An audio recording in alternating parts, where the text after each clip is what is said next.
कई साल पहले तिब्बत पर राज करता था एक बूढ़ा जादूगर। येन था उसका नाम। येन बहुत नेक, दयालु और मददगार था। एक दिन की बात है, येन अपने बिस्तर पे लेटा था और तभी एक आकाशवाणी हुई। ये अब तुम्हारा अंत नजदीक है। येन ये सुन के सोच में पड़ गया कि उसके बाद तिब्बत का क्या होगा। वो अपने जादुई प्याले के पास गया और उसने बोला, जादू, जादुई प्याले, बताओ मुझे, कौन है मेरे जैसे जो मेरी गद्दी संभाले। जादुई प्याला में वायु दिखा। वायु उड़ सकता है और वो हवा पे काबू कर सकता है। वायु बहुत शक्तिशाली है। ये देख येन खुश होता है और फिर अचानक वायु अग्नि में बदल जाता है। अग्नि के पास ज्वाला की शक्ति है। आग उसे जला नहीं सकती और वो आग पे काबू कर सकता है। ये ना बहुत खुश हुआ। उसे लगा शायद अग्नि वायु से बेहतर है, और तभी अग्नि जल में बदल गया। जल के पास पानी की शक्ति थी। वो पानी पे चल सकता था, बारिश बरसा सकता था। अब येन को ये समझ नहीं आ रहा था कि उसकी गद्दी कौन संभालेगा, अग्नि, वायु या जल। येन सोच में पड़ गया और उसने निर्णय लिया कि वो तीनों जादूगरों से मिलेगा और फिर अपना फैसला लेगा। उसने अपनी जादुई छड़ी घुमाई और तीनों भाइयों की गुफा में पहुंच गया। तीनों जादूगर साथ में खाना खा रहे थे। मैं येन हूँ, 7 सालों से तिब्बत का राज जादूगर। मैं यहाँ तुम तीनों से मिलने आया हूँ क्योंकि अब मैं बूढ़ा हो चुका हूँ और मैं चाहता हूँ कि तुम तीनों में से जो सबसे शक्तिशाली हो वो मेरी गद्दी संभाले, मतलब तिब्बत का राज जादूगर बने। लेकिन तुम तीनों में से सबसे शक्तिशाली जादूगर है कौन? मैं शक्तिशाली हूँ क्योंकि मैं सब कुछ जला सकता हूँ पर खुद नहीं जलता। मैं भी शक्तिशाली हूँ क्योंकि मैं वायु का रुख मोड़ सकता हूँ और उड़ भी सकता हूँ। और मैं भी शक्तिशाली हूँ क्योंकि मैं बारिश बरसा सकता हूँ और पानी पे चल सकता हूँ। मैं तुम तीनों को परखूंगा और खुद पता लगाऊंगा कि तुम तीनों में से सबसे शक्तिशाली जादूगर है कौन। लेकिन इसके लिए तुम तीनों को कल मेरे साथ जंगल चलना होगा। अगले दिन तीनों जादूगर भाई येन के साथ जंगल की ओर निकल पड़े। जंगल में पहले उन्हें एक खूंखार शेर मिला। शेर को देख येन घबराया। शेर ने जादूगरों का शिकार करना चाहा और जैसे ही शेर झपटा, अग्नि ने उस शेर को जला डाला। बहुत खूब अग्नि, तुमने हम सब की जान बचाई। तुम शक्तिशाली हो। येन को अग्नि की फुर्ती बहुत अच्छी लगी। वो लोग आगे चलने लगे। थोड़ी दूर चलने पर उन्हें राह में एक दलदल नजर आया। येन सोच में पड़ गया कि अब वो लोग दलदल कैसे पार करेंगे। तभी वायु ने आस-पास पड़े पत्थर देखे और उन सबको एक कतार में लगा दिया, जिससे एक रास्ता बन गया। वायु, बहुत अच्छे, तुमने तो नया मार्ग बना दिया। तुम बहुत शक्तिशाली हो। येन को वायु की समझदारी पसंद आई। कुछ दूर और चले तो अचानक आग की लपटें नजर आई। जंगल में आग फैल रही थी। तभी जल ने पानी बरसाया और आग बुझ गई। बहुत अच्छे जल, तुमने तो पूरा का पूरा जंगल बचा लिया। तुम भी बहुत शक्तिशाली हो। अब येन सोच में पड़ गया कि तीनों भाइयों में सबसे शक्तिशाली कौन है, अग्नि, वायु या जल।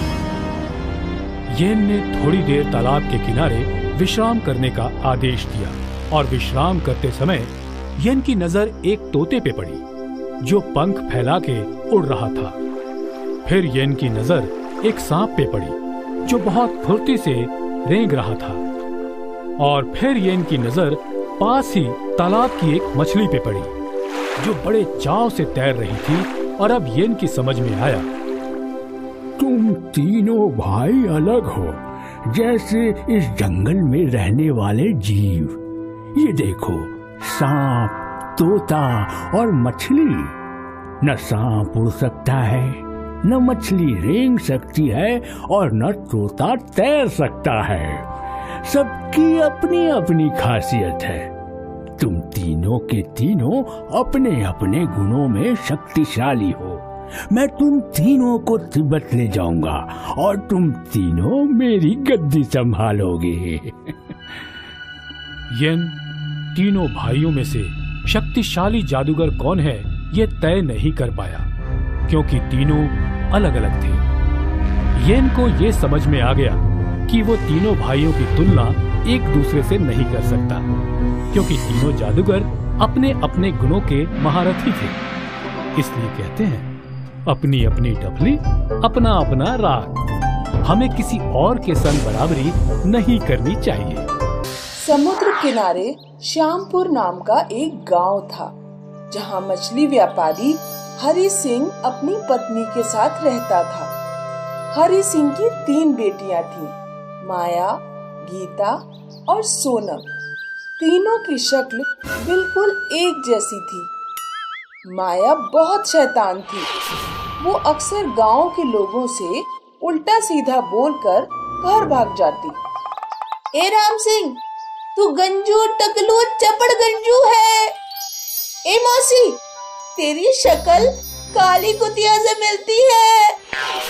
गांव के लोग जब हरि सिंह के घर शिकायत करने पहुंचते तो माया कहती, पापा, ये सब मैंने नहीं कहा, गीता और सोनम ने कहा होगा। हमने नहीं कहा, ये माया है। बाहर जाकर लोगों को उल्टा सीधा बोलती है और नाम हमारा लगाती है। भाई साहब, किसी ने भी कहा हो, मैं इनकी तरफ से आपसे माफी मांगता हूँ। सोनम की गौरव नाम की एक लड़के से शादी तय हो चुकी थी। सोनम अक्सर शाम को पार्क में गौरव से मिलने जाया करती। सोनम, कल मैं तुम्हें मूवी दिखाने ले चलूंगा। ठीक है, कल मम्मी पापा भी मौसी के घर जा रहे हैं। उनके घर से निकलते ही मैं तुम्हारे पास आ जाऊंगी। माया छुपकर सोनम और गौरव की सारी बातें सुन लेती है। गौरव के साथ मूवी देखने तो मैं जाऊंगी। अगले दिन हरि सिंह पत्नी और गीता के साथ मौसी के घर चला जाता है। घर पर सिर्फ माया और सोनम बचते हैं। सोनम अपने रूम में गौरव के साथ मूवी देखने जाने के लिए तैयार हो रही थी। माया सोनम को कमरे में बंद कर देती है और गौरव के पास चली जाती है। गौरव माया को सोनम समझ लेता है। सोनम आ गई? हाँ, चलो सिनेमा हॉल चलते हैं। माया गौरव के साथ पूरे दिन घूमती है। उधर शाम को हरि सिंह, पत्नी और गीता घर लौटते हैं। वो देखते हैं कि सोनम का कमरा बाहर से बंद है। हरि सिंह कमरे को खोलता है तो देखता है कि सोनम अपने कमरे में बेहोश पड़ी है। उठो बेटा सोनम, तुम्हें कमरे में किसने बंद किया? पिताजी, माया ने मुझे कमरे में बंद किया और मेरी जगह गौरव के साथ मूवी देखने चली गई। मैंने दिन भर कुछ नहीं खाया। भूख के कारण मुझे कमजोरी आ गई और मैं बेहोश हो गई। तभी माया वहाँ पहुँचती है। अरे पिताजी, आप लोग तो आज घर लौटने वाले नहीं थे। माया, तू मेरे हाथों से बहुत पिटेगी। कुछ दिनों बाद सोनम की गौरव से शादी हो जाती है।